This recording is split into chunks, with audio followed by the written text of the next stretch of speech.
नमस्कार, जय जोहार, जय छत्तीसगढ़। तो यहाँ पर इस वीडियो में हम देखेंगे प्रचार्य पदोन्नति विवाद और नियमों को चुनौती देने वाली याचिका पर आज क्या विशेष रहा। आज का दिन क्या विशेष रहा, चूँकि आज याचिका लगी थी लेकिन सुनवाई नहीं हो पाई। क्यों नहीं हो पाई, इसको विस्तृत से जानेंगे। अगर आप हमारे चैनल में पहली बार आए हैं तो चैनल को सब्सक्राइब कर लीजिएगा, वीडियो को अधिक से अधिक शेयर करेंगे ताकि सभी शिक्षक साथियों को इसका लाभ मिले। और आप चाहे तो बेल आइकन को दबा सकते हैं या क्लिक कर सकते हैं ताकि सभी नोटिफिकेशन आप तक प्रचार्य पदोन्नति सहित एजुकेशनल हर जानकारी आप तक पहुंच सके। तो देखते हैं साथियों नीचे क्या दिया गया है। आज के डेट में 14/7/2025 को ये प्रकरण रखा गया था लेकिन सुनवाई किस कारण नहीं हो पाई, ये पूरा देखेंगे।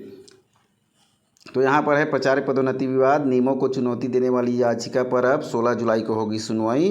तो आप सभी जानते हैं, मैंने पिछले वीडियो में आपको पूरा विस्तृत जानकारी दे दिया था और लगातार जानकारी भी दे रहा हूँ। तो यहाँ पर है प्रचार्य पदोन्नति के लिए बनाए गए नियमों को चुनौती देने वाली याचिका पर अब 16 जुलाई को हाई कोर्ट के सिंगल बेंच में सुनवाई होगी। इस प्रकार यह मामला भी लंबित हो गया है चूँकि सुनवाई 16 जुलाई को होगी। तो यहाँ पर है प्रचार्य पदोन्नति के लिए बनाए गए नियमों को चुनौती देने वाली याचिका पर अब 16 जुलाई को हाई कोर्ट के सिंगल बेंच में सुनवाई होगी। दरअसल याचिकाकर्ता के अधिवक्ता तय समय पर कोर्ट में उपस्थित नहीं हो पाई। तय समय पर उपस्थित नहीं हो पाई चूँकि यह 4 बजे याचिका लगा था, 4 बजे की सुनवाई के लिए। प्रचार्य पदोन्नति के लिए बनाए गए नियमों को चुनौती देने वाली याचिका पर आज जस्टिस रविंद्र कुमार अग्रवाल के सिंगल बेंच में नारायण प्रकाश तिवारी की याचिका पर सुनवाई होनी थी। तो इससे भी पहले वीडियो में मैंने पूरा आपको डिटेल से समझा दिया था। तो आज 14/7/2025 को यह केस लगा था।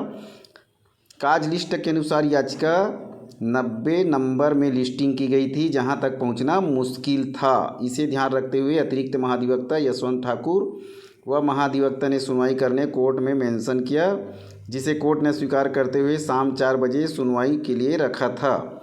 याचिकाकर्ता की वकील हमीदा सिद्दीकी नियत समय में उपस्थित नहीं हो पाई थी। तब अधिवक्ता ने कॉल कर बुलाने का आग्रह किया, फिर कॉल कर उनको बुलाया गया। अधिवक्ता सिद्दीकी जब उपस्थित हुई तब कोर्ट ने 16 जुलाई को सुनवाई की व्यवस्था कर दिया। इस प्रकार कोर्ट ने कहा कि 16 जुलाई को याचिकाकर्ता के अधिवक्ता की उपस्थिति नहीं होने पर भी सुनवाई कर दी जाएगी और इस पर फैसला दे दिया जाएगा। बता दें कि डिवीज़न बेंच में सुनवाई के बाद आधा दर्जन याचिका को खारिज कर दिया गया है। पिछले दिनों में आधा दर्जन याचिका को खारिज कर दिया गया है और शासन के पक्ष में फैसला दिया है और शासन की नियमों को सही ठहराया गया है। चूँकि इससे पहले 2-3 वीडियो में मैं लगातार बता रहा हूँ आपको। तो सुनवाई के दौरान डीपीआई कार्यालय से भी अधिकारी उपस्थित थे। कोर्ट की व्यवस्था के बाद अब 16 जुलाई को सुनवाई होगी और इस पर नियत समय में सुनवाई होगी, ऐसी व्यवस्था कर दी गई है। तो आगे देखते हैं साथियों 16 जुलाई को क्या होगा और हम 16 जुलाई को भी आपको अपडेट से अवगत कराएंगे, हाई कोर्ट के अपडेट से अवगत कराएंगे। तो इस प्रकार वीडियो में बने रहिएगा, वीडियो को अधिक से अधिक शेयर करेंगे और चैनल को सब्सक्राइब करके रखेंगे। बेल आइकन को चाहे तो आप दबा सकते हैं ताकि सभी नोटिफिकेशन आप तक पहुंच सके। धन्यवाद। जय जोहार, जय छत्तीसगढ़, जय भारत।